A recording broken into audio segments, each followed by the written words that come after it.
Hello and welcome to this lecture. So in the previous lecture we saw how we can just use that command to make the payload, but the payload was completely not right, because if you just see in this compiled version there was not the payload that we want to create. So if you go over here in the source, it was over here, but while we go to this compiled version it was not converted to .exe and there is no payload.exe. So what has happened is basically in this module, or basically while making the payload, these were the some of these payload options, like there was username, processes, so that also matters while making the payload. So if you just make any mistake, or if you just customize that is beyond its capability, then it is not going to execute, or basically our compiler is not going to make us that payload. So what you have to do is you have to be inside certain boundary in order to make that payload. So let's make that correctly in this lecture now. So first of all, what I want to do is, let me just make this a little bit bigger.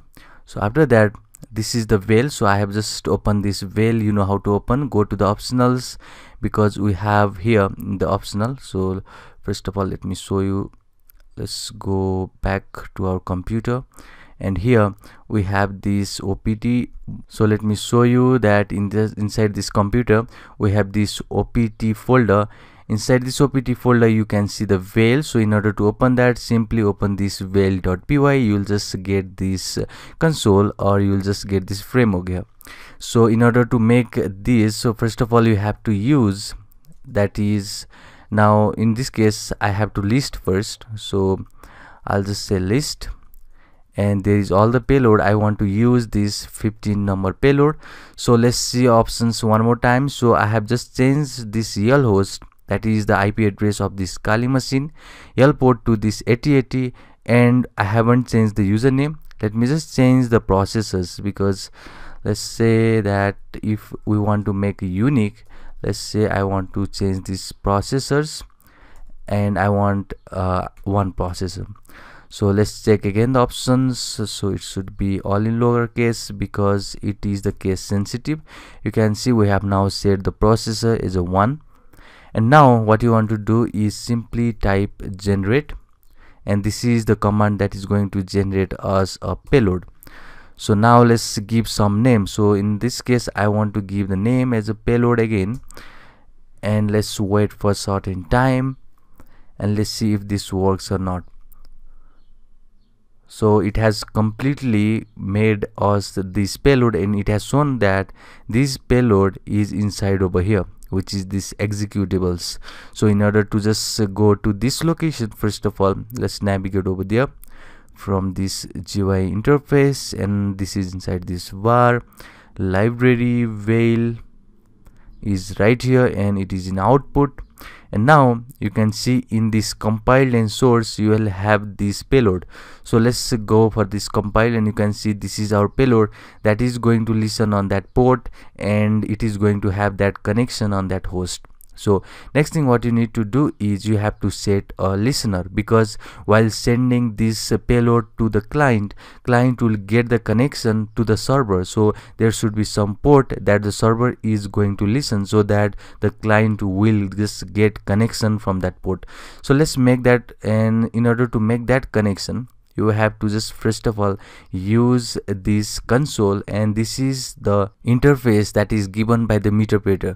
So you can clearly see over here it is saying meterpreter. So this is given, or basically this is the framework, or you can also say the enterprise that is going to have us some handler in order to communicate with these Kali machines. So let's make that console, or basically that handler over here. So let's create the new window, and the interface that we are going to use is MSF console. So first of all just type MSF console, let's hit enter, and it is going to give us the application inside this terminal. So let's wait for some moment, it is going to take some time. So now it is showing that it is starting the Metasploit framework console, and this is the framework that is giving us this veil evasion. So let's go over here, and first handler you have to use is the exploit multi handler. So this is the, okay, it should be exploit.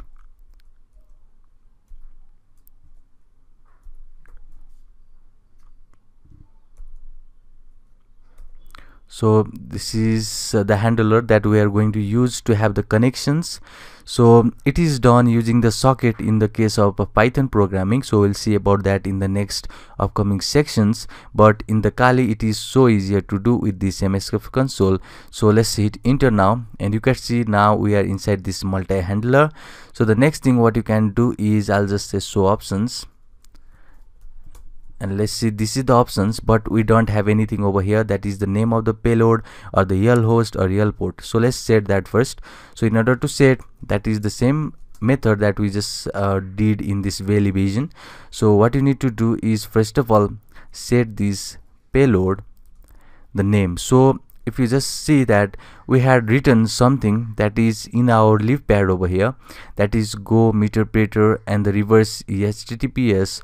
So we have to now use this name of a payload right here. So it is in this Windows, because first of all we have to see where this is going to be executed. It is in the Windows and the meterpreter, and after that you have to just give the name as reverse, and okay, it's reverse HTTPS.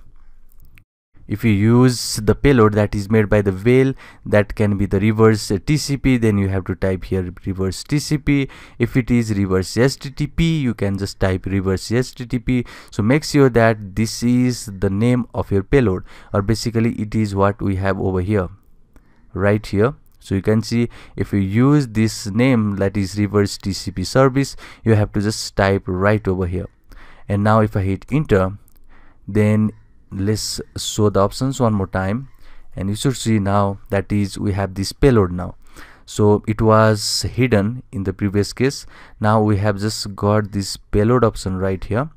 So now you could clearly see we have these payload options, and it is showing that it is Windows meterpreter reverse HTTP. Yes. So you can see here we have these two attribute, that is name, which is EL host and EL port, and this should be exactly the same which we use while making that payload. So the EL host should be the IP address of Kali. So I'll just say EL host, and it is 192.168.1 dot, and it is 12. So this is my Kali machine, EL host. Set EL port now, and that should be 8080.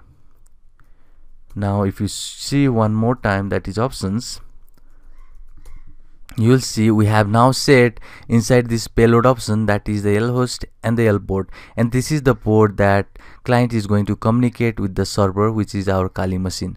So let's now type this exploit to OIT exploit to initiate this handler. So now if I just hit enter, then it is going to now listen on that port. You can clearly see it has started this reverse handler, because this is reverse. We are using this reverse TCP or reverse HTTPS payload. That is the meaning of this reverse handler. So what happens is, this Kali machine is not going to interact with our client. Instead, client machine or Windows machine come to communicate with us in this Kali machine, so that the firewall will get the permission, or basically will just get the permission to run the payload in the client machine, because it is the case that Kali machine is not going to just interact. If Kali machine had to interact with the client, then it is not possible, because there is antiviruses that will just block our connection.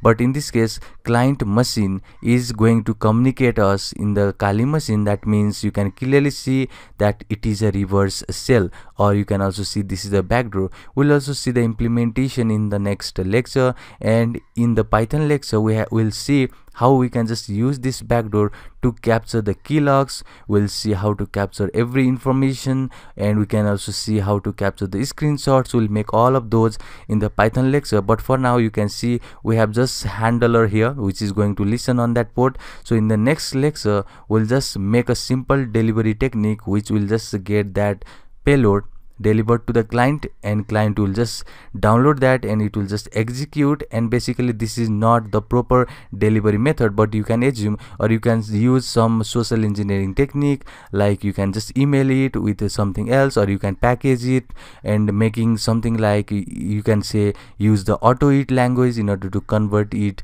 to the PDF file, so that it will be just a genuine file for the client, so that they will just download it, they will just install it. So it's up to you, up to your imagination, how you can just trick or you can just entice your client computer. So this will be wrap for this lecture. In next lecture we'll see the simple delivery technique, and we'll just implement this well framework patterns, or basically we have here that is a Metasploit that is going to now communicate with this client machine, and we'll just execute some of the commands in the client machine in the next lecture. See you in the next one.